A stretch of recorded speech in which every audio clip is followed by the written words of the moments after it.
লোকে বলে না না না এটাও বাংলা, ওটাও বাংলা, এটাতে কতগুলো ডায়ালেক্ট আছে, ওটাতেও কতগুলো ডায়ালেক্ট আছে। শুধু ব্যাপারটা তা নয়। এই যে এপার বাংলার বুদ্ধিজীবীরা, সকল বুদ্ধিজীবীরা, তারা খুব বেশি বাংলাদেশের সঙ্গে নিজেদের কানেক্ট করত, আইডেন্টিফাই করত, এবং সবসময় তারা যে দাবি করত আমরা ওরা এক, এই দাবিটা এরা করত। কিন্তু তলে তলে বাংলাদেশ যে নিজের আইডেন্টিটি তৈরি করার জন্য এবং যে ডিস্টেন্সটা তৈরি করার জন্য তারা খুব সক্রিয়ভাবে, খুব সচেতনভাবেই নিজেদের আইডেন্টিটিটা এপার বাংলার মানুষের সঙ্গে, বা যে বাংলার যে ডায়াসপোরার যে স্টেকটা আছে পশ্চিমবঙ্গের বাঙালিদের ওপর, যে ইন্টেলেকচুয়াল স্টেক, সুপিরিয়র হওয়ার একটা যে স্টেক, সেটা থেকে তো ওরা খুব সচেতনভাবে নিজেদের ডিস্টেন্স করেছে, এবং they did the right thing. আমি বলবো পশ্চিমবঙ্গের বুদ্ধিজীবী মহল এটা শুনলে তারা আহত হয়।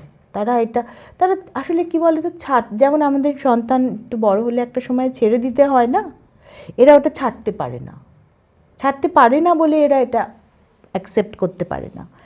কিন্তু বেসিক্যালি বাংলাদেশের দিক থেকে যদি তুমি দেখো, তা ওরা তো কিছু ভুল করেনি। ওরা তো নিজেদের একটা স্বতন্ত্র আইডেন্টিটি তৈরি করার জন্য ওরা উইভ করেছে, ভাষার মধ্যে দিয়ে উইভ করেছে, সাজগোজের মধ্যে দিয়ে উইভ করেছে, খাবারের মধ্যে দিয়ে উইভ করেছে, সাংস্কৃতিক জায়গায় উইভ করেছে, গণ আন্দোলনে উইভ করেছে। সেটাকে মেনে নিতে পারে না অনেকে, কারণ মনে করে এখনও আমার স্টেক আছে ওখানে। এই তো আমি কিন্তু কখনো ওতে আহত হই না। হ্যাঁ করো, ওরা আলাদা হোক, কোনো অসুবিধে নেই, কী এসে যায় তাতে। তুমি যদি বাংলাদেশের ঘরে ঘরে না গিয়ে থাকো, তুমি এটা বুঝতে পারবে না। এখানে বসে এটা ঠিক, আমি গেলাম একজন কবি হিসেবে বা সাহিত্যিক হিসেবে, একটা হোটেলে উঠলাম, আমাকে ভীষণ ইলিশ মাছ খাওয়ালো হলো, খুব ভালো ভালো কথা বলা হলো, আমার মতো করেই প্রমিত বাংলা বলার চেষ্টা করা হলো, তারপর আমাকে প্লেনে, এটাতে বোঝা যায় না। তুমি কনজেস্টেড এরিয়ায় যেভাবে মানুষ থাকে, যেভাবে ঘর বাড়ি স্থাপত্য, তুমি স্থাপত্যের যে ডিফারেন্স, তুমি বাংলাদেশের মধ্যবিত্ত বা তথাকথিত উচ্চবিত্ত পাড়াগুলোতে যে ফ্ল্যাট কালচার, যে স্থাপত্য, যেভাবে ওরা বাড়ি বানায়, যেভাবে ওরা কিচেন সাজায়, যেভাবে ওরা গ্রিল দেয়, you have to understand it from very within. এরা সেটা জানেই না।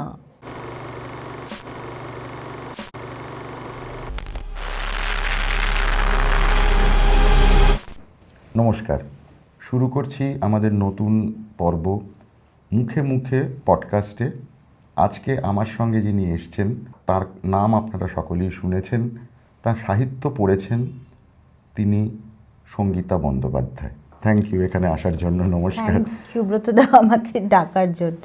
না, আমি তোমাকে ডাকার কতগুলো কারণ আছে। আমাদের এই পডকাস্টটা সদ্য শুরু হয়েছে এবং এটা আমরা সাহিত্য, সংস্কৃতি, মানে বাংলার নানান রকম কালচার, এইগুলো নিয়ে আমরা মেইনলি মূলত করছি এবং বাঙালিদের নিয়ে করছি। তো সেখানে তোমার একটা উল্লেখযোগ্য ভূমিকা আছে। তুমি সাহিত্য রচনায় এলে কবে এবং কেনটা বেশি ইম্পর্টেন্ট? কবেটা আমরা সবাই জানি, তবু একটু লোককে একটু বলে দাও। খুব ছোটোবেলায়, তখন আমার 12-13 বছর মতো বয়স, আমার জন্মদিনে আমার মায়ের মামা আমাকে, তখন আমি বাংলাটা ভালো পড়তে পারতাম না, তো আমার মায়ের মামা আমাকে জীবনানন্দ দাশের ধূসর পাণ্ডুলিপি গিফট করেন। 12-13 বছর বয়স? 13 বছর। উনি অক্সফোর্ডে পড়াতেন, হ্যাঁ, মডার্ন হিস্ট্রি পড়াতেন। আর ছুটিতে, ওই যে শীতের ছুটিতে, আর আমার নভেম্বর মাসে জন্ম, তো উনি আমাকে গিফট করেন, আর আমি ওই খুলে বসে পড়তে শুরু করি। ওইটা আমাকে একদম একটা বাংলা ভাষার প্রতি একটা প্রচণ্ড আকর্ষণ তৈরি করে। এবং ওই যে জীবনানন্দ, যদি তুমি খুব ছোট বয়সে অন্য কিছু না পড়ে যদি তোমার হাতে প্রথম জীবনানন্দ আসে, তাহলে আমার মনে হয় অবভিয়াসলি একটা ঘোর তৈরি হয়, একটা মোহ তৈরি হয় শব্দের সঙ্গে, এবং শব্দ যা নিয়ে খেলা করে, একটা তীব্র মনন এবং একটা মিস্টিক ব্যাপার, এই সব কিছু মিলিয়ে আমি একটা প্রচুর অ্যাবস্ট্রাকশন, সারিয়াল ফিলিং, কি হতে পারে কবিতা পড়ে তোমার, সেটা তুমি এক নিমেষে তুমি, তার আগে তুমি কখনো অত কবিতা পড়োনি ছোটোবেলায়, যেটুকুনি পড়ার বইতে। কারণ কবিতা পড়ার তো ওই চলটা ছোটবেলায় থাকে না, ছোটবেলায় বরং আমাদের হাতে গল্পের বই দেওয়া হয়, ছোটবেলায় থাকে ওই যে ছড়া টড়া এগুলো থাকে, একটু রবীন্দ্রনাথের একদম কুমুদরঞ্জন কেউ মল্লিক। বাড়িতে এলে একটু কবিতা পড়ে শোনাতে হবে, মানে কবিতা মুখস্থ করে বলতে হবে, সেগুলো তো একটা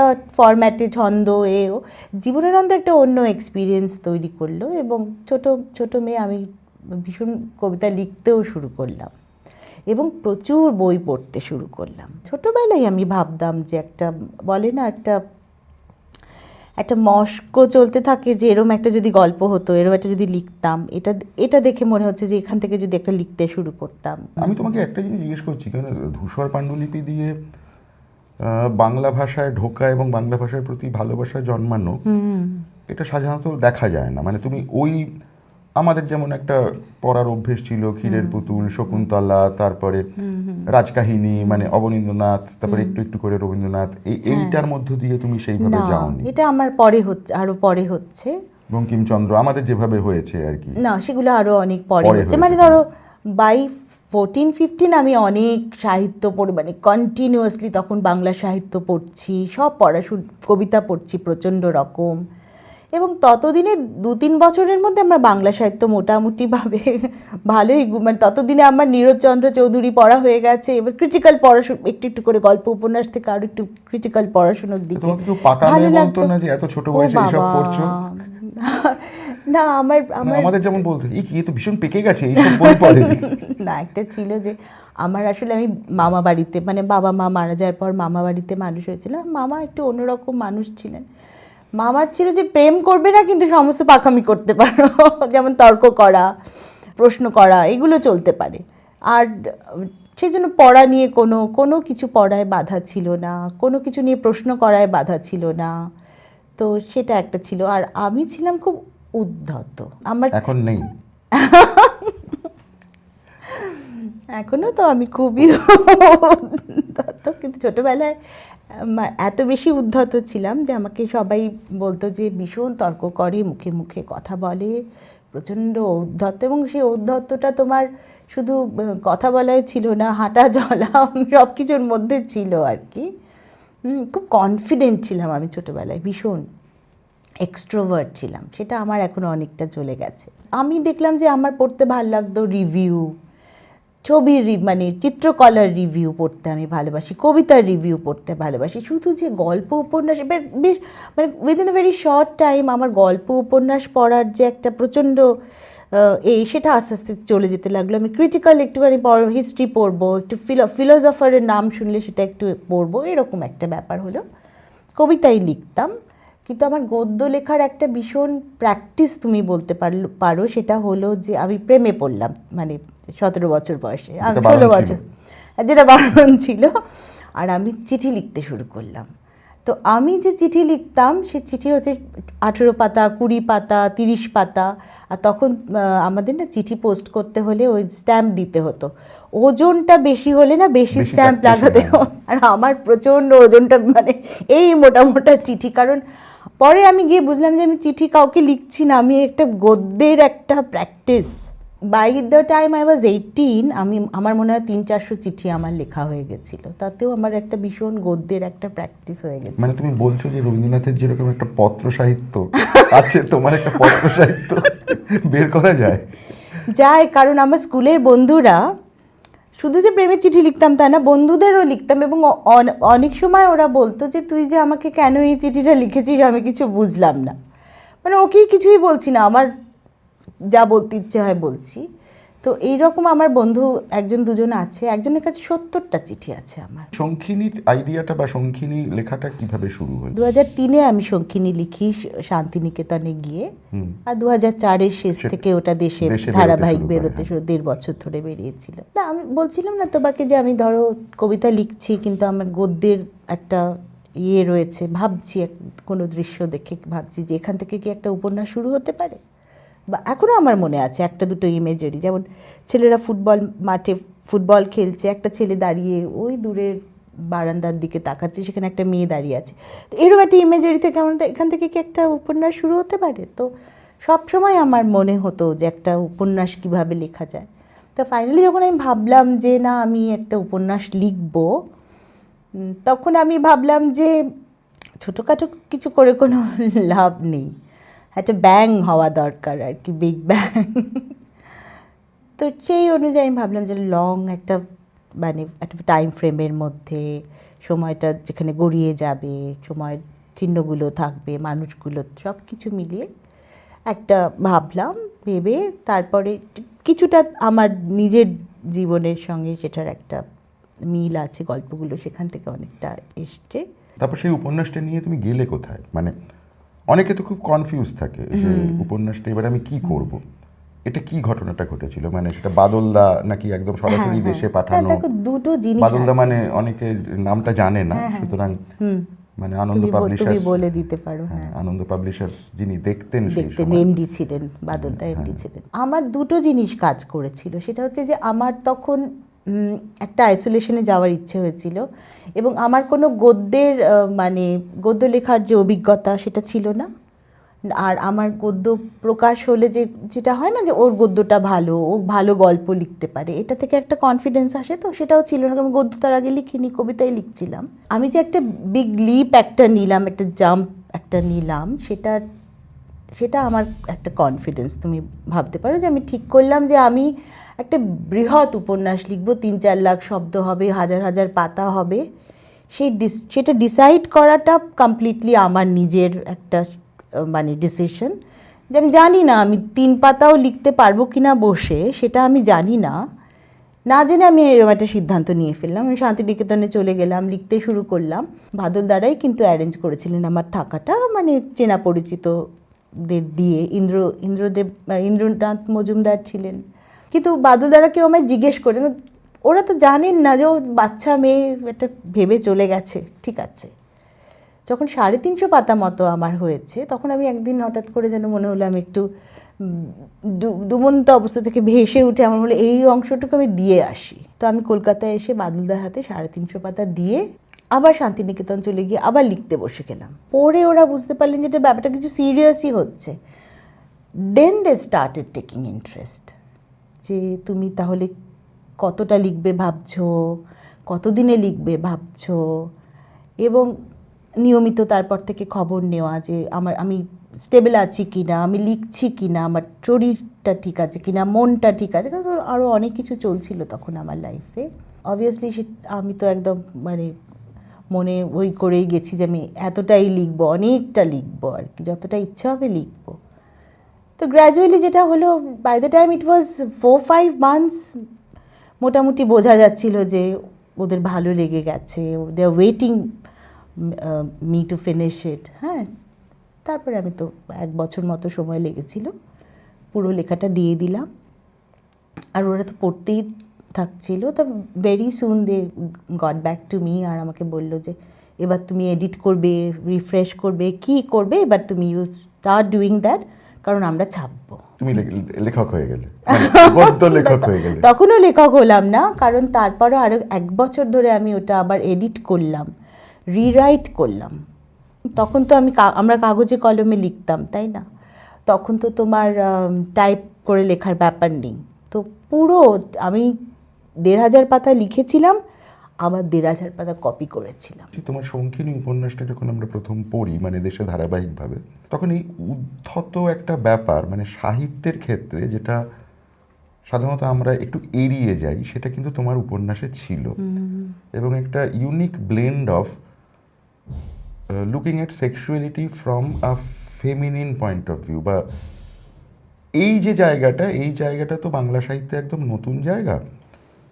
এই জায়গাটা যখন করেছো, লিখেছো, তখন তোমার মনে হয়নি যে যেটা সাধারণভাবে বাংলা সাহিত্যের যেটা চলিত ধারা বা চলতি ধারা, তার থেকে তুমি বেরিয়ে যাচ্ছ? কিছু কিছু জিনিস না আমরা খালি পড়েই যে আমাদের ভেতর আসে তা না, আমাদের সময়টাও আমাদের ভেতরে অনেক কিছু ঢুকিয়ে দেয়।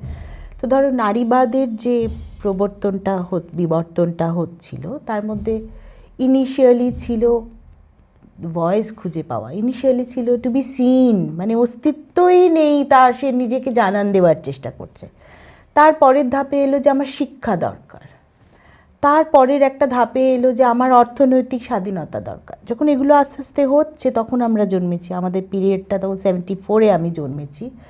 তখন অটোমেটিক্যালি মেয়েদের body politics, sexuality, to own her own body, এগুলো তুমি যদি ওই সময় দেখো যে তার আরও বেশ কিছুটা আগে কিন্তু আমেরিকায় বা ইউরোপে তুমি দেখবে যে তারা তখন কিন্তু অলরেডি ওইগুলো নিয়েই কথা বলতে হচ্ছে। শুরু করেছে। যদিও বাংলা সাহিত্যের ক্ষেত্রে কিন্তু সেই ভয়েস তখনও আসেনি, বা সেই জোরালোভাবে to own your own body and sexuality তখনও কিন্তু আসেনি। Unknowingly I was presenting my time, একদম রাইট টাইমে আমি রাইট জিনিস, যেটা যতদিনে বাংলায় আমি তখন গিয়ে হয়েছে। 26, 27, মানে 28 যেটা ধরে নেওয়া যাক যে 80s যেটা এরিকা জং লিখেছিল for the fear of Exactly. Flying, American novelist মহিলা, একদম। তুমি সেটা শঙ্খিনীতে এসে সেই জায়গাটা হ্যাঁ, আমি আরো অন্যরকম আগে, ভাবে, হ্যাঁ, আরো আগে আরো অনেক লেখকের কথা তুমি মানে নারী মাঝখানে তো লেখকের আছেন, কথা হ্যাঁ। বলতে পারো, কিন্তু বাংলা সাহিত্যে এসে তখন আমি কিন্তু আননোয়িংলি করছি, but I was doing, I was very honestly representing my time. এই যে কথাগুলো ধরো এখন তুমি খুব ইয়াং মেয়েদের মুখে শুনতে পাবে, টু লাভ ইয়োর সেলফ, এই যে টু লাভ ইয়োর সেলফ, সেটা শঙ্খিনীতে অনেকটাই আছে। I was very much in love with myself. I used to like myself so much. ভীষণ কেয়ার করতাম নিজেকে। কখনো I never thought of sacrificing. তো এগুলো হচ্ছে তোমার এখন যতটা প্রমিনেন্টলি এই কোয়ালিটিগুলো বোঝা যায়, এই কোয়ালিটিগুলো তখনই আমার মধ্যে খুব বেশি ছিল। বা শরীর নিয়ে লজ্জা পাওয়া, বা ধরো তথাকথিত যে সমস্ত কুসংস্কার বা সংস্কার যেগুলো আমাদের ওপর চাপিয়ে দেওয়া হতো সেই সময়ও, সেগুলোকে মানে I didn't even fight for those things, মানে আমি এগুলোকে লড়ারও উপযুক্ত মনে করতাম না। তা তোমার যখন শঙ্খিনী বেরোলো, একদিকে যেমন একটা খুব হই হই হলো, অন্যদিকে অনেক তো মানে যাকে বলে খিস্তিও খেলে, নাকি সেটা তার পরে ওই পরের উপন্যাসটা মানে প্যান্টি বেরোনোর পরে না হলো? না, জানো আমি তোমাকে বলছি যে এখন যে একটা রগে কতগুলো মানুষ যাদের বাউন্ডারি নেই, যাদের নিজেদের ওপর দখল নেই, কন্ট্রোল নেই, এবং যারা নিজেদের যে আমাকে যদি তুমি একটা নেগেটিভ ফিলিংকে কনভে করতে বলো, আমিও সেটাকেও সুন্দর একটা সফিস্টিকেটেডভাবে আমি বলতে পারবো। যাদের আমরা দেখি টার্মটা ট্রোল সমাজ বলছো, যেটা। এটা তখন ছিল না। যারা তখন ছিল তারা তো বইও পড়তো না, তাদের মাথা ব্যথারও ছিল না ব্যাপারটা। কিন্তু যাকে আমরা আজকে এই নৃশংসাপূর্ণ একটা ট্রোল বলি, সেটা কখনো ছিল না। কখনো ছিল না। আই গট কলস, কত ফোন পেতাম, কত যেখানে যেতাম হয়তো কেউ বলতো না আপনার ওই বইটা কিন্তু ভালো, আমাদের মেনে নিতে আমরা পারিনি, এটা কি বলার একটা ধরন ছিল। কারণ তারা বেসিক্যালি মূল স্রোতের পাঠক ছিল, তারা অনেক পড়ে এসেও তারা হয়তো মেনে নিতে পারেননি নামটা, সেটা দ্যাট ওয়াজ ফাইন। কিন্তু কুৎসিতভাবে যে ট্রোলটা সেটা ছিল না। তোমার এই শঙ্খিনীর মধ্যে আরও একটা জিনিস ছিল, সেইটা শঙ্খিনী এবং প্যান্টির মধ্যেও ছিল, সেইটা হচ্ছে একটা অদ্ভুত অ্যাবস্ট্রাকশন ছিল তোমার ল্যাঙ্গুয়েজে, এবং তুমি যেভাবে উপন্যাসটা সাজিয়েছিলে। এইটা কি তোমার জীবনানন্দ থেকে এসছে, না এটা আবার নতুন করে নিজে আবার অন্যভাবে খুঁজে পেয়েছো?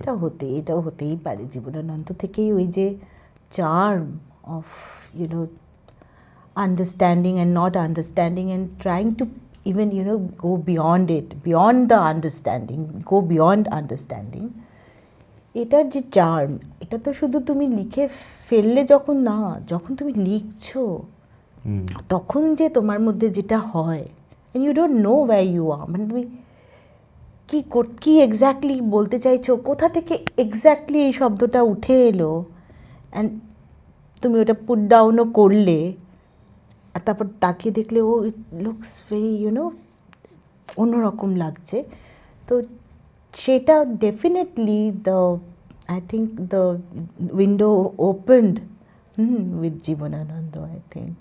মানে সেইটা তোমার ভেতরে কোথাও ওই 13 বছর বয়সে পড়ার কারণে হয়তো ভেতরে সাবকনশিয়াসে একটা সবসময় থেকে গেছে। আরও ছিল, অনেক কিছু ছিল।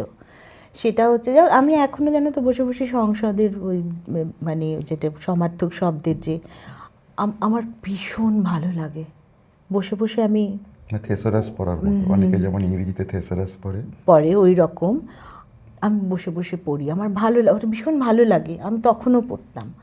আর যেটা হলো যে টু নোয়িং অ্যান্ড মানে to know and fully not know, যেটা নবকবির ক্ষেত্রে, নবকবির তুমি গদ্যটা তুমি দেখবে, একটা শব্দ কোথা থেকে নিয়ে আসছেন, কোথা থেকে কি হচ্ছে বোঝা যায়, মানে এখানে এটা বসিয়ে দিলেন। শব্দ তো অনেক সময় একটা অ্যাবস্ট্রাকশন তৈরি করে। অ্যাবস্ট্রাকশন তৈরি করেন তো, শব্দ দিয়েই তো করা হচ্ছে আলটিমেটলি। সেটা হচ্ছে নবকব রাশিয়ান জানতেন, ফ্রেঞ্চ অত ভালো জানতেন না। তো ওটার মধ্যেও না একটা মিস্টিক কিছু কাজ করে। আমিও বাংলাটা হয়তো ভালো জানতাম না, ফলে আমার কাছে শব্দ আবার একটু অন্যরকম ভাবে ধরা দিয়েছে। হ্যাঁ, হয়তো ভীষণ জানলে যে শব্দটা পুট করতে গেলে তুমি অনেক জানো তুমি এই শব্দের এত ব্যবহার, যে তুমি হয়তো ওটা বসাবার ক্ষেত্রে তুমি না এটা এখানে হবে না, আমি ওটা দুম করে বসিয়ে দিতে পারতাম। এখন অনেকটা কমে গেছে, কিন্তু আগে খুব বেশি ছিল। এখনকার মতো এই অসুয়া নিরংসা সেটা খুব খোলাখুলি কেউ প্রকাশ করতো না। যদি কারোর অপছন্দ হতো সে মুখ ঘুরিয়ে চলে যেত। এটা তুমি বললে তোমার এই শঙ্খিনী, আর আজকে আমরা যে সময় বসে আছি তার প্রায় 25 বছর 20 বছর হয়ে গেছে। হ্যাঁ, 20 বছর হয়ে গেছে, 22 বছর হয়ে গেছে। 21-22 বছর হয়ে গেছে। তো এই যে দুটো দশক পেরিয়ে আসার পরে তোমার কি মনে হয় কি পাল্টে গেল হঠাৎ বাঙালিদের? আমরা একটা বলি ঠিকই, এটা হলো বাঙালি, এটা হলো বাঙালি, এটা কখনোই কোনো একটা ক্যারেক্টারিস্টিক প্রপার্টি সমস্ত 100%কে রিপ্রেজেন্ট করে না। কিন্তু তারপরেও সারা বিশ্বে বা সারা ভারতবর্ষে বাঙালির যে পরিচয়ের যে জায়গাগুলো ছিল, সেই জায়গাগুলো ছিল শিল্প ভালোবাসা, সাহিত্য ভালোবাসা, একটা খুব মডারেট জীবন বাঁচা, এবং একটা কমিউনিস্ট মানসিকতা, একটা বামপন্থী, আমরা একদম ভেতরে to the core we are all বামপন্থী। Though I challenge that fallacy these days, lot much more, মানে অনেক বেশি I challenge it nowadays. আমার ইচ্ছে করে ওটা ভেঙে দিতে, ওটা না ভাঙলে হবে না। কিন্তু যেটা হচ্ছে, যেটা ছিল সেগুলো খুব মডারেট একটা ছিল, এবং একটা ডেপথ ছিল। সেই ডেপথটা ধীরে ধীরে কিভাবে যে একটা ইম্যাচিউরিটিতে বদলে গেল। আমি তো এত বছর কাটালাম শিল্প সাহিত্য জগতে এবং মানুষের সঙ্গে, আমার গিয়ে এটা ভীষণ মনে হয় যে যেটা ছিল গভীরতা, সেই গভীরতাটা কি করে আস্তে আস্তে একটা ইম্যাচিউরিটি, যতটা এখন আরও ম্যাচিউরিটি দরকার ছিল। তার কারণ হচ্ছে যে সময়টা তো অনেক এগিয়ে গেছে, তাই না? তো এতটা সময় এগিয়ে যাওয়ার পর সারা পৃথিবীতে অনেক পরিবর্তন হয়েছে, হবে স্বাভাবিক। হ্যাঁ, তারপর ভারতবর্ষের মধ্যেও অনেক পরিবর্তন হয়েছে। সেইগুলো বাঙালি কিন্তু আর খুব দৌড়ে গিয়ে ধরতে পারেনি। একটা ককুন তৈরি করে সেটার মধ্যেই বসে রয়েছে, এবং সেটা এখনো পর্যন্ত আমার মনে হয় যে আমি দেখি খুবই আমরা মানে আমার একটা যেটা হয়েছে সেটা হচ্ছে আমার খুব ধাক্কা লেগেছে, যাদের আমরা সবচেয়ে বেশি ইন্টেলেকচুয়াল ভাবতাম, এখন গিয়ে আমার তাদের খুব ইম্যাচিওর মনে হয়, খুব ইম্যাচিওর মনে হয়। এটাতে দুটো জিনিস বলছো তুমি, যেটা একটা হচ্ছে যে বাঙালিরা অনেকটা কুয়োর ব্যাঙ, এবং পাশাপাশি বলছো যে যাদের তুমি ভীষণ ইন্টেলেকচুয়াল ভাবতে তাদের তোমার মনে হচ্ছে ইম্যাচিওর। এটা কিন্তু যেটা প্রমাণ করে সেটা হচ্ছে ইন্টেলেকচুয়ালরা অনেকটাই ভান্যের ওপর নির্ভর করে, মানে প্রিটেনশনের ওপর বেঁচে আছেন। এটা কি সত্যি? ছিল না তো, প্রিটেনশনটা আগে ছিল না, ইট ওয়াজ লাইক দেয়ার স্কিন। এখন হয়েছে প্রিটেনশনটা, কোথাও একটা বড় গ্যাপ হয়ে গেছে, ধরতে পারেনি, সময়টা বেরিয়ে গেছে বাঙালির হাত থেকে, আধুনিক সময়টা বেরিয়ে গেছে। হ্যাঁ, আর যারা ধরতে পেরেছে তারা ধরতে পেরেছে অন্য জায়গায়, সেটা হচ্ছে তারা মানে ফাইন্যান্সের মধ্যে দিয়ে, নিজেদের প্রতিদিনের জীবনযাপনের মধ্যে দিয়ে, নিজেদের আর্থিক বা অন্য ধরনের জীবনযাপনের উন্নতির মধ্যে দিয়ে ধরেছে। কিন্তু শিল্প সাহিত্য বা ইন্টেলেকচুয়ালরা তারা ধরতে পারেনি, তাদের হাত থেকে বেরিয়ে গেছে। সেটার কারণ কি? এই জন্য যে যতই যাই হোক না কেন, কোনো দিনই বাঙালি কিন্তু শিল্প সাহিত্য বা ইন্টেলেক্টের চর্চা করে পয়সা কিন্তু কখনো করতে পারেনি। সেই পরিসরটা কখনো খুব একটা ছিল না। সেটা করতে গিয়ে, সেটার কারণে কি এক্সপোজারটা খুব কম হয়ে গেল, আমি জানি না। বা কী হলো আমি ঠিক জানি না। এই প্রচণ্ড রকম বাম যে মানসিকতার জন্য অনেকগুলো কারণ আছে যেগুলো বলতেও একটু বাধে আর কি। মান, যেটা মান, যে বাঙালি ধরো সে মানটাই তো বাম আন্দোলন বা বাম যে মূল্যবোধ, সেই মানটাকে তো আস্তে আস্তে ওরাই ডিকনস্ট্রাক্ট করতে লাগলো, যে মান বলে আসলে কিছু না। অবভিয়াসলি ইকুয়ালিটি, সবার রাইট, সবার এই সব কিছু করতে গিয়ে anti elitist, who is that subaltern, তার কি স্টেক আছে সমাজে। না, কিন্তু একটা পাশাপাশি একটা জিনিস আমি তোমাকে জিজ্ঞেস করছি, সেটা হচ্ছে আমরা যদি বাঙালির রেনেসাঁসের সময়টা বা ওই আগে পরের সময়টা যদি আমি দেখি, তাহলে আমরা যেটা দেখতে পাই সেই জিনিসটার মধ্যে তুমি দেখো শিল্প, সংস্কৃতি, বিজ্ঞান চর্চা, যাবতীয় যা যা হয়েছে তার সঙ্গে না একটা পারস্পরিক যোগাযোগ ছিল। যেমন রবীন্দ্রনাথ ঠাকুরের সাথে আমরা সবাই জানি জগদীশ বোসের কি এটা ছিল, সত্যেন বোস কীরকম বেহালা বাজাতেন, এবং তার সঙ্গে যে সাহিত্যিকদের আলাপ আদান প্রদান ইত্যাদি, মেঘনাথ সাহারও ছিল। এইটা পরবর্তীকালে মিসিং হয়ে গেল কেন? মানে আমি তো শুনিনি যে সুনীল গঙ্গোপাধ্যায় কোনো বিজ্ঞানীর সঙ্গে বসে আড্ডা মারছেন। হয়তো এই ইম্যাচিওর লোকগুলো সব আস্তে আস্তে প্রকাশিত হতে লাগলো। আমার মনে হয় যে ডেপথটা ছিল না, যে প্রফেশনেই যে কেউ থাকুক, পড়াশুনোর জগতে যে কোনো প্রফেশনেই যে থাকুক না কেন, তার একটা আলাদা ডেপথও ছিল। জীবনকে বোঝার ডেপথ, অনুভব করার ডেপথ, রিফ্লেক্ট করার ডেপথ, সেগুলো ছিল। জীবনকে দেখার ইচ্ছে, অবশ্যই সেগুলোতে একটা বড় চেঞ্জ এসে গেল পরে পরে। তুমি যে জায়গাটা বললে সেটা আমিও বেশ কিছুটা একমত, যে অনেক কিছু বদলে গেছে বাঙালিদের মধ্যে, বাঙালি সমাজে। কেন বদলেছে তার অ্যানালিসিস আমরা এখনো করে উঠতে পারিনি। পুরোটা তো হয়, মানে কি ঐতিহাসিক ভুল হলো যে আমরা এই জায়গায় চলে গেলাম, সেটা আমরা এখনো ঠিক ভালো করে জানি না।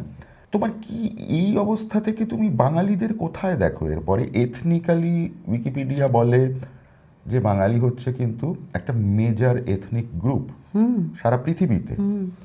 সেই জায়গা থেকে বাঙালির অস্তিত্ব নিয়ে আমরা বাঙালিরাই যদি আজকে সংকট প্রকাশ করি, তাহলে আমরা কোথায় দাঁড়াবো এরপরে? দেখো, বাঙালির যে বড় এথনিক গ্রুপটা, সেটা আসলে আমরা ভাষাগত দিক থেকে বাংলাদেশ একটা বড় দিক থেকেও তাই, মানে মানুষের জেনেটিক গঠনের দিক থেকে। কিন্তু আমি ওভারঅল কালচারাল বাঙালি বা ভাষাগত বাঙালির দিক থেকে যদি আমি বলি, একটা বড় স্টেক আছে বাংলাদেশে। তারা অনেক পৃথিবীতে, মানে যত পশ্চিমবঙ্গবাসী ছড়িয়ে আছে তার থেকে কিন্তু অনেক বেশি বাংলাদেশি সারা পৃথিবীতে ছড়িয়ে গেছে। তার কারণ ওদের একটা ভিসার একটা সুবিধে ছিল বহু বছর ধরে। ও মানে ধরো ইন্ডিয়ান হলে তুমি ইউরোপে বা আমেরিকায় যেতে তোমাকে যতটা স্ক্রুটিনি করা হবে, ওদেরটা ছিল না। ওরা একটু পড়াশুনো করতে চাইলে বা যেতে পারলে ওদের যেতে দেওয়া হতো। তো ওরা অনেক ছড়িয়ে গেছে বাইরে, কিন্তু যে বড় স্টেকটা তার কালচারাল এটা না অনেক ভাগ হয়ে গেছে। ফলে ওরা যে কোন দিকে যাবে এটা আমরা এখনো মানে বুঝতে পারছি না। কিছুটা আমরা বুঝতে পারছি যে এই সেকশনটা কোন দিকে যাচ্ছে। দ্বিধা বিভক্ত বাঙালি, দ্বিধা বিভক্ত না, তুমি তো দেখছো, তুমি সামনে বাংলাদেশকে দেখছো, এবং সারা বাংলাদেশ সারা পৃথিবীতে কি রিপ্রেজেন্ট করে, বাংলাদেশ এই মুহূর্তে কি রিপ্রেজেন্ট করছে, তুমি তো বুঝতেই পারছো যে সেটা অনেকটা আলাদা হয়ে গেছে। মানে আদত বাঙালি বলতে যা বোঝায় সেটা থেকে তো অনেকটা আলাদা হয়ে গেছে না। আমাকে ভীষণভাবে এটার জন্য ট্রোল করা হয়, কিন্তু যেহেতু আমি খুব গভীরভাবে বাংলাদেশকে দেখে এসেছি, যেহেতু আমি জানি যে ভাষাও, যে ভাষা একই ভাষা অনেকে ডায়ালেক্ট বলে উড়িয়ে দিতে চেষ্টা করে, না ওটা আলাদা ডায়ালেক্ট, তারা গভীরভাবে জানে না যে বদলগুলো আসলে আরও অন্য অন্য জায়গায়। যদি শুধু আমাদের পশ্চিমবঙ্গের বাঙালিদের নিয়ে কথা বলতে, তো বাঙালি কি টিকে থাকবে না? বাঙালি ডেফিনেটলি টিকে থাকবে, বাঙালির তো নিয়েই টিকে থাকবে। কিন্তু যদি সে শিফট করতে পারে তার মূল জায়গাটাকে, সেটা হচ্ছে অর্থনৈতিক উন্নতি, জীবনযাপনের প্রতি অনেক বেশি যত্নশীল হওয়া, যদি সে ফর দ্য টাইম বিং তার যে ইন্টেলেকচুয়াল কোয়েস্টের নামে সে যত ছড়িয়েছে এই গত বেশ কিছু বছরে, সেই জায়গাটাকে যদি একটু গিভ আপ করে সে যদি নিজেকে অ্যালাইন করতে চেষ্টা করে যে পুরো পৃথিবীতে কিভাবে চলছে, তো যে সেই দিকে যদি একটু কনসেন্ট্রেট করে, আবার যদি বাঙালি একটা প্রতিযোগিতামূলক পড়াশুনো, সাহিত্য, হিস্ট্রি, হিউম্যানিটিজের আরও অনেক, সোশ্যাল সায়েন্স থেকে শুরু করে আরও যত মানবী বিদ্যা, মানব বিদ্যা, এগুলো তো সব বেসিক্যালি শুধু মানে এ একটা ইন্টারপ্রেট করছে, আরেকটা তার এগেনস্টে একটা ইন্টারপ্রেট করছে, এ একটা সুতো ছাড়িয়ে এনে সেটা নিয়ে একটা বিশাল করছে। সেটা থেকে সরে গিয়ে যদি একটু বেশি হার্ডকোর পড়াশুনো, যেমন সায়েন্স, যেমন অঙ্ক, মানে যেরকম যে পড়াশুনো Basic এবং শিক্ষা যেটাকে বলে। বেসিক শিক্ষা, এবং সেই সঙ্গে তার অর্থনৈতিক উন্নতির দিকে একটু বেশি মন দেয়, তাহলে আমার মনে হয় একমাত্র বাঙালি জাতি হিসেবে টিকে থাকতে পারবে। তুমি বলছো স্কুল সিস্টেম, কলেজ সিস্টেম এগুলোকে ঠিক মতো করে আবার রিভাইভ করা। অবভিয়াসলি, একদম। যেমন ধরো সো কল্ড সাবঅল্টার্ন, যারা আগে হয়তো পড়াশুনোর সুযোগই পেল না, এখন গিয়ে পড়াশুনোর সুযোগ পেল, কিন্তু পড়াশুনোটাকেই কেড়ে নেওয়া হয়েছে। জানো তো পড়াশুনোর কি অবস্থা? ধরো আজ থেকে আমি 50-60 বছর আগের কথা বলছি, যে ক্লাস 5 অবধি পড়েছে তারও অনেক ভালো শিক্ষা ছিল, তারও ভাষা শিক্ষা ছিল, সেও অনেক ভালো, যেটুকুনি আঁক কষতে বললে সে আঁক কষতে পারতো, সে ঠিক ঠিক নিজের জীবনটা চালানোর মতো একটা পড়াশুনো সে ক্লাস 5 অবধি যদি করতে পারতো তো হয়ে যেত। এখন তুমি ভাবতে পারবে না যে কারা গিয়ে মাধ্যমিকের পরীক্ষায় বসছে, কারা গিয়ে কলেজে ভর্তি হচ্ছে, কারা পিএইচডি করছে। এইটা তো একটা জায়গা যেটা হচ্ছে প্রথাগত শিক্ষার জায়গা, তুমি যেটা বলছো। কিন্তু সাধারণভাবে তুমি যদি একটু মন দিয়ে ভেবে দেখো, ভারতবর্ষে প্রথাগত শিক্ষার বাইরেও তো একটা শিক্ষা আছে, যে শিক্ষাটা হচ্ছে চেতনার শিক্ষা, যেটা ভাবনার শিক্ষা। তুমি যদি প্রথাগত শিক্ষার বাইরে দেখো, তাহলে তুমি দেখবে যে 3জন বাংলার মানে ইন্ডিয়ার মেজর কালচারাল রিভলিউশন যারা করেছেন, কবির, নানক, আমাদের রামকৃষ্ণ, এরা তো নিরক্ষর ছিলেন। প্রথাগত শিক্ষার সাথে তো জ্ঞান চর্চার সম্পর্ক আসলে নেই, তাতে ডিগ্রি অর্জন হয়, ক্লাসে পাশ করা যায়, এই জায়গাটা তোমাকে ভাবায় না? ব্যাপারটা হচ্ছে কি, যার কোনো প্রিভিলেজই নেই, তার অন্তত পক্ষে স্কুলে গিয়ে একটু পড়াশুনো করার যে প্রিভিলেজটা ছিল বা সুযোগটা ছিল, সেটাও স্ন্যাচড অ্যাওয়ে হয়ে গেছে। তার তো এগুলো কিছুই এখন আর নেই। আগে যেটুকুনিও ছিল সেটুকু জ্ঞান চর্চার জায়গা তার আগেও ছিল না, আর কিন্তু তার হয়তো বেসিক একটু পড়াশুনোর জায়গাটা সুযোগ ছিল, বেসিক একটা সভ্যতার শিক্ষা, আচার আচরণগত শিক্ষা, পারিবারিক শিক্ষা, মূল্যবোধের শিক্ষা, সেগুলো ছিল। জ্ঞান চর্চা তো অনেক বড় ব্যাপার, হ্যাঁ, যদিও বাঙালি সেটাকে প্রতিদিনের জীবনে খুব ভালোভাবে ইনকর্পোরেট করেছিল, যেটা তুমি বলতে চাইছো। ডেফিনেটলি সেটা তো অবশ্যই, কিন্তু আমার মনে হয় যে ভেতরে ভেতরে যে ড্যামেজগুলো হয়েছে, সেই ড্যামেজগুলোর সঙ্গে আমার মনে হয় একটু এই দিকগুলোকে নেগলেক্ট করা হয়েছে অনেক বেশি বাঙালির ক্ষেত্রে। এখন একটু ফিরছে, এখন একটু ঘুরছে। এবং এইটা করতে গেলে তোমার দুটো জিনিস তো লাগে, মানে এই ধরনের একটা সমস্যা যখন যে কোনো দেশের হয় বা যে কোনো কি বলবো যে কোনো জাতির হয়, হ্যাঁ, সেখানে যেটা যেটা লাগে সেটা হচ্ছে দুটো। একটা হচ্ছে পলিটিক্যাল উইল, মানে যেটা রাজনৈতিক ইচ্ছা, সদিচ্ছা, হ্যাঁ, রাজনৈতিক সদিচ্ছা, যেটা অ্যাডমিনিস্ট্রেশনের দিক থেকে যেটা আসবে। আরেকটা হচ্ছে যেটা, সেটাতে তো আমরা কিছু করতে পারবো না, আরেকটা হচ্ছে সিভিল সমাজ, মানে নাগরিক, মানে নাগরিক সমাজ, এবং যারা এই সমাজের একটা ভূমিকা থাকে, এই সমাজটাকে এখন আর দেখা যায় না কেন? তুমি দেখো, নন্দীগ্রাম আন্দোলন হলো, তারপরে পরিবর্তনপন্থীরা এলো, পরিবর্তনপন্থীরা তো ফেল করলো। পরিবর্তনপন্থীরা তো প্রত্যেকেই সোকল বুদ্ধিজীবী ছিল, সবাই তাদের বিশ্বাস করতো, ভীষণভাবে সম্মান করতো, ভাবতো এরাই জাতির মেরুদণ্ড, যে ধারাবাহিকতা, সেই ধারাবাহিকতার মধ্যে এরাও রয়েছে। কিন্তু দেখা গেল যে অনেকে এত কম্প্রোমাইজ, আমার তো সেই জন্যই আমার এটা বেশি মনে হয় যে এক্সপোজারের অভাব, টাকা দেখেনি, জীবন ভোগ করেনি, ভালো খায়নি, পড়েনি, কি আমি জানি না, আরও এত তাড়াতাড়ি তারা একটা প্রলোভন, হ্যাঁ, এত তাড়াতাড়ি এত ধরনের প্রলোভনে, এত ধরনের এতে তারা ভুলে গেল কেন? তাদের তো সেই গ্রাউন্ডটা, স্ট্রং গ্রাউন্ডটা ছিল না। নইলে এত বড় একটা বুদ্ধিজীবী সমাজ কি করে এরকম এত সহজে পারচেসড হয়ে গেল? সে কিন্তু এটা তো নিশ্চয়ই বলবে না যে কথাটা ভুল। তাহলে এই যে বুদ্ধিজীবী সমাজ, যাদের ওপর আমরা ভরসা করি, যার আমরা ভাবি যেটা জাতির যারা রিপ্রেজেন্টেটিভ, আমরা ভাবি যে এরাই জানে ঠিক ঠিক জিনিসগুলো, কারণ এরাই যে জ্ঞান চর্চা, চেতনা চর্চা, মননের চর্চা, ইতিহাস চর্চা, আমাদের জাতিকে যেটা যে আইডেন্টিটিটা দিয়েছে তার ধারক এবং বাহকরা যারা, তারা যখন এত সহজে পারচেসড হয়ে গেল, তখন তো একটা বিরাট বিশ্বাসেও শিফট হয়ে গেল। এই কারণেই কি তুমি ট্রোলড হও বেশি এখন, বা আমি? আমাকে লোকে কেন ট্রোল করে? কারণ আমি সবসময় খুব, যে সময় যেটা যতটা মানুষ নিতে পারে তার থেকে বেশি আমি বলি, আমি জানি এটা। তুমি বাংলাদেশ নিয়ে বলো, তোমার বাংলাদেশের অভিজ্ঞতা, বাংলাদেশ চর্চা, এই বিষয়টা একটু আরেকটু পরিষ্কার করে বলো।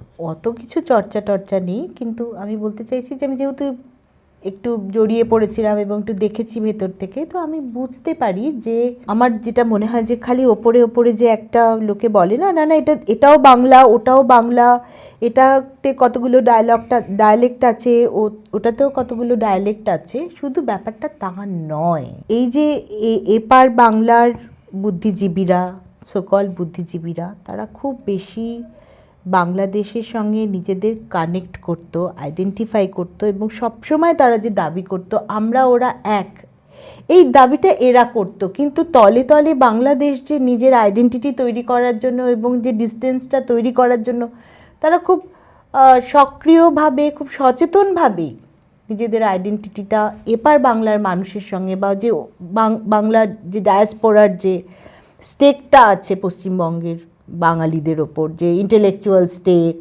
সুপিরিয়র হওয়ার একটা যে স্টেক, সেটা থেকে তো ওরা খুব সচেতনভাবে নিজেদের ডিস্টেন্স করেছে, এবং they did the right thing. আমি বলবো পশ্চিমবঙ্গের বুদ্ধিজীবী মহল এটা শুনলে তারা আহত হয়। তারা আসলে কি বলে তো, যেমন আমাদের সন্তান একটু বড় হলে একটা সময় ছেড়ে দিতে হয় না, এরা ওটা ছাড়তে পারে না বলে এরা এটা অ্যাকসেপ্ট করতে পারে না। কিন্তু বেসিক্যালি বাংলাদেশের দিক থেকে যদি তুমি দেখো, তা ওরা তো কিছু ভুল করেনি। ওরা তো নিজেদের একটা স্বতন্ত্র আইডেন্টিটি তৈরি করার জন্য ওরা উইভ করেছে, ভাষার মধ্যে দিয়ে উইভ করেছে, সাজগোজের মধ্যে দিয়ে উইভ করেছে, খাবারের মধ্যে দিয়ে উইভ করেছে, সাংস্কৃতিক জায়গায় উইভ করেছে, গণ আন্দোলনে উইভ করেছে। সেটাকে মেনে নিতে পারে না অনেকে, কারণ মনে করে এখনও আমার স্টেক আছে ওখানে। এই তো আমি কিন্তু কখনো ওতে আহত হই না। হ্যাঁ করো, ওরা আলাদা হোক, কোনো অসুবিধে নেই, কী এসে যায় তাতে? তুমি যদি বাংলাদেশের ঘরে ঘরে না গিয়ে থাকো, তুমি এটা বুঝতে পারবে না। এখানে বসে এটা ঠিক, আমি গেলাম একজন কবি হিসেবে বা সাহিত্যিক হিসেবে, একটা হোটেলে উঠলাম, আমাকে ভীষণ ইলিশ মাছ খাওয়ালো হলো, খুব ভালো ভালো কথা বলা হলো, আমার মতো করেই প্রমিত বাংলা বলার চেষ্টা করা হলো, তারপর আমাকে প্লেনে, এটাতে বোঝা যায় না। তুমি কনজেস্টেড এরিয়ায় যেভাবে মানুষ থাকে, যেভাবে ঘর বাড়ি স্থাপত্য, তুমি স্থাপত্যের যে ডিফারেন্স, তুমি বাংলাদেশের মধ্যবিত্ত বা তথাকথিত উচ্চবিত্ত পাড়াগুলোতে যে ফ্ল্যাট কালচার, যে স্থাপত্য, যেভাবে ওরা বাড়ি বানায়, যেভাবে ওরা কিচেন সাজায়, যেভাবে ওরা গ্রিল দেয়, you have to understand it from very within. এরা সেটা জানেই না। তুমি কখনোই কলকাতার একটা পরিবেশের সঙ্গে ওই মিলটা পাবে না। তুমি ওদের বাড়িতে মেয়েদের যে পোশাক, তার প্রিন্টসগুলো Pakistani prints. Unless and until you go beyond, you want to understand, you have to understand it from within, যে কোথায় কোথায় গিয়ে ফ্যাব্রিকটা কীভাবে উইভ হয়ে চেঞ্জ হয়ে গেছে অলরেডি। ওরা কিন্তু ওটার সঙ্গে ওটা মিলিয়েছে। ওরা বাঙালি, ওরা মাছ ভাত খায়, কিন্তু ওরা সালভার স্যুট পরে এবং তার প্রিন্টগুলো সমস্ত পাকিস্তানি প্রিন্ট। তো এই যে উইভটা ওরা করেছে, আমরা বুঝতে পারিনি, এই তো এখনো বুঝতে পারেনি, এখনো ছুন্ডি তেলে বেগুনে জ্বলে ওঠে। আমি জানি না এটা বলার জন্য এখন কি কতটা কি, না কিছু হবে না, এটা তুমি যেটা বলছো। আমি কিন্তু আমি খুব ফেয়ারলি বলছি, মানে আমি বলতে চাইছি let them, what is our problem? ধরো যদি ভায়োলেন্সটা না থাকে বাংলাদেশে, what problem do we have with them? যদি ওরা নিজেদের অন্যরকম একটা বাঙালি হিসেবে তৈরি করতে চায়, তাতে আমাদের কি এসে যায়? কিছু এসে যায় না। তোমার এই কবিতা, গদ্য রচনা, তারপর হঠাৎ তুমি পেইন্টিং এ চলে গেলে কেন? মাঝে মাঝেই তুমি পেইন্টিং করো, মাঝে মাঝে না, টানা পেইন্টিং করছো, এখন এইটা কেন?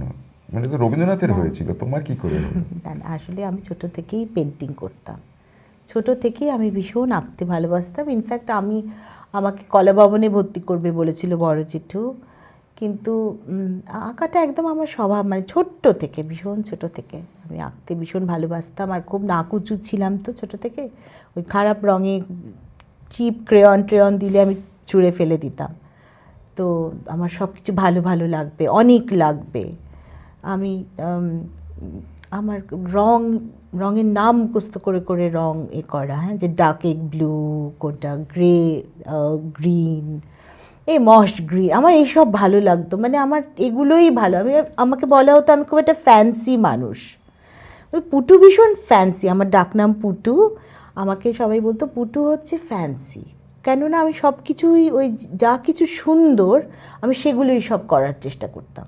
মানে আমি স্যালাড বানাতে ছোটোবেলা থেকে খুব ভালোবাসতাম, কারণ ওই অত কালার্স, ওই রকম করে আমার সব সময় ওগুলোই ভালো লাগে।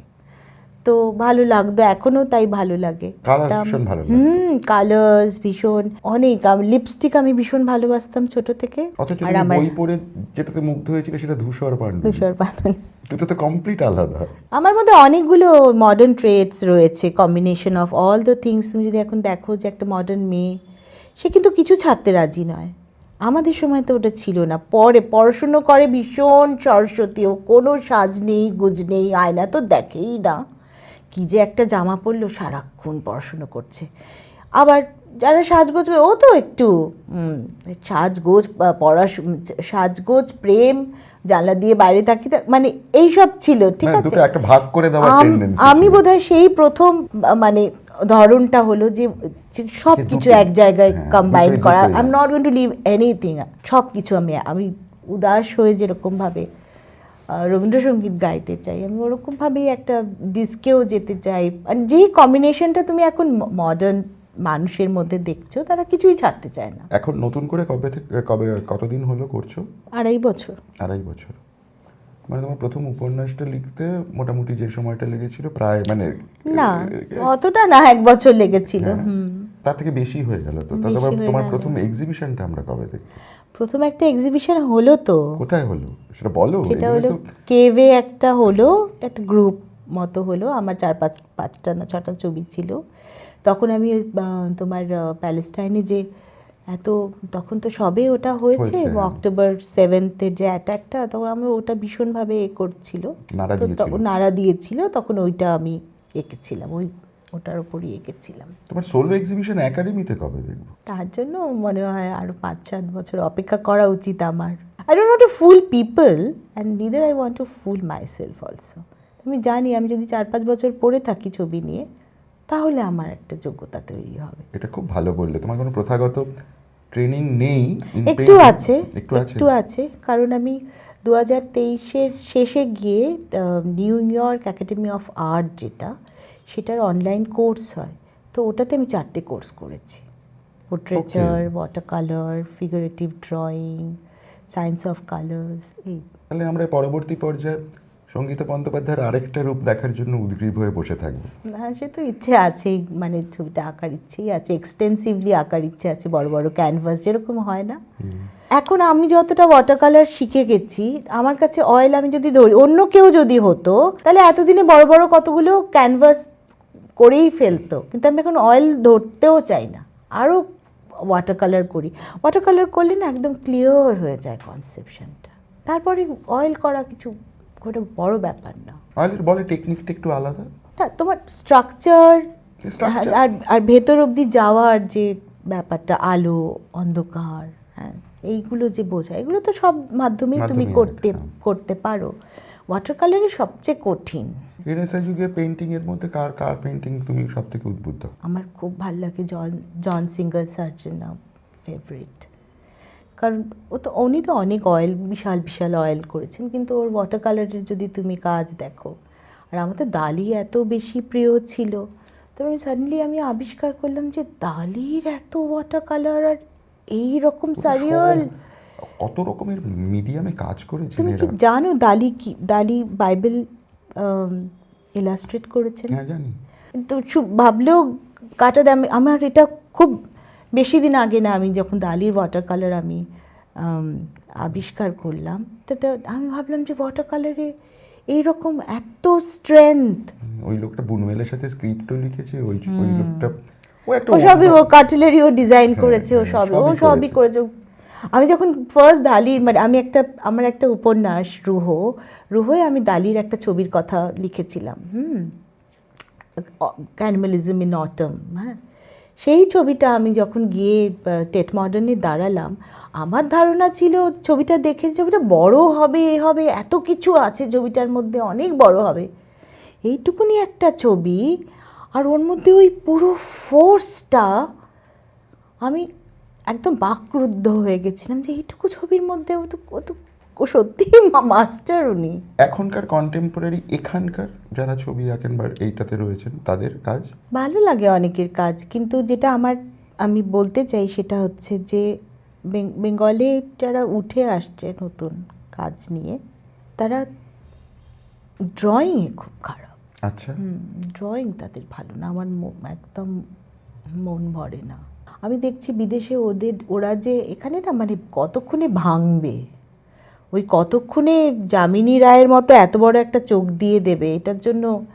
কিন্তু বিদেশে আমি যখন একটুখানি ও একাডেমিটাতে গেলাম ও আর অনেক দেখতে শুরু করলাম, আমি দেখলাম যে ওরা যে কি পরিমাণ লেবার দেয়, হয়তো 3-4 মাস দিয়ে যাচ্ছে খালি এইটুকু জায়গাকে পারফেক্ট করতে। ড্রয়িংয়ের ওপর ওরা যে কি জোর দেয়, এখানে ড্রয়িং খুব খারাপ।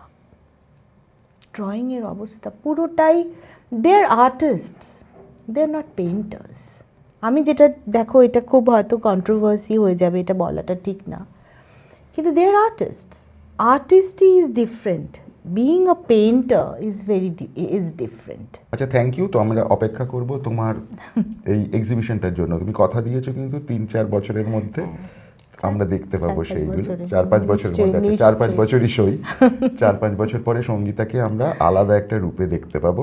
একদম। এবং ইতিমধ্যে তুমি নিশ্চয়ই সাহিত্য ছেড়ে দেবে না? না, সাহিত্য তো আমি ছাড়ছি না, কিন্তু মানে- আমি বেসিক্যালি একটু মানে এখন একটুখানি ওটাকে কি বলো, তোমার যে ধরনের লেখা আমি এখন ফেসবুকে লিখি, হ্যাঁ, যে একদম অনেক কথার আবরণ তৈরি না করে directly to hit the issue, বা তোমাকে ডাইরেক্টলি একটা কনভারসেশনে তোমার hit the nail hit the nail properly. দেখি, সেটা তো দেখি। তুমি তো একটা ছোটখাটো উপন্যাসও লিখে ফেললে এইভাবে ফেসবুকে। এটা ছোটোখাটো কোথায়, এটা অনেক বড়। 1,10,000 শব্দ আমি ফেসবুকে লিখেছি, এবং সেটা কত হাজার হাজার লোক পড়তো। তারপরে যখন ওটা বই হলো, অন্ততপক্ষে কিন্তু 400 কপি বিক্রি হয়ে গেল সঙ্গে সঙ্গে। ফেসবুকে গল্প উপন্যাস লিখলেও সেটার যথেষ্ট মানে সেটা তুমি চালিয়ে যাও, কেননা তোমার দেখো, এটা সাহিত্য তোমার কাছে অনেকটা কি বলবো, পুরাতন ভৃত্যের মতো, ছাড়ালে না ছাড়ে কি করিব তারে। তা নয়, তা না, তো ধরা দেয়, এটা বিরাট সৌভাগ্য। ঠিক আছে, আমার আজকে তোমার সাথে আড্ডা মেরে কথা বলে খুব ভালো একদম, লাগলো। একদম। মানে পরে আবার কখনো, নিশ্চয়ই হ্যাঁ, সুব্রত। এবার পরে আবার যখন এই নিয়ে আমাদের বাঙালি আলোচনা চলতেই থাকবে, বাংলা নিয়ে আমার তোমার কনসার্নটা খুব অদ্ভুত লাগলো। সেইটা আমার কাছে খুব মানে, আমি এইরকম দৃষ্টিভঙ্গি এর আগে কারোর কাছে শুনিনি। খুব ইউনিক একটা দৃষ্টিভঙ্গি। এবং তুমি যেটা বললে যে তুমি ভেতর থেকে দেখেছো বলে, মানে তুমি যতটা জানো সেটা আমরা অনেকটাই হয়তো না, বাইরে তোমরা থেকে জানো দেখে না, বুঝতে পারি না, জানো আমরা না। জানি না। ঠিক আছে, এখানে আসার জন্য অনেক ধন্যবাদ। হ্যাঁ। দেখা হবে, কথা হবে, ভালো ফোনে লাগলো। আড্ডা হবে। নিশ্চয়ই, আর একদম। আপনারা সকলে ভালো থাকবেন। আজকের পর্ব এইখানেই শেষ করছি। নমস্কার।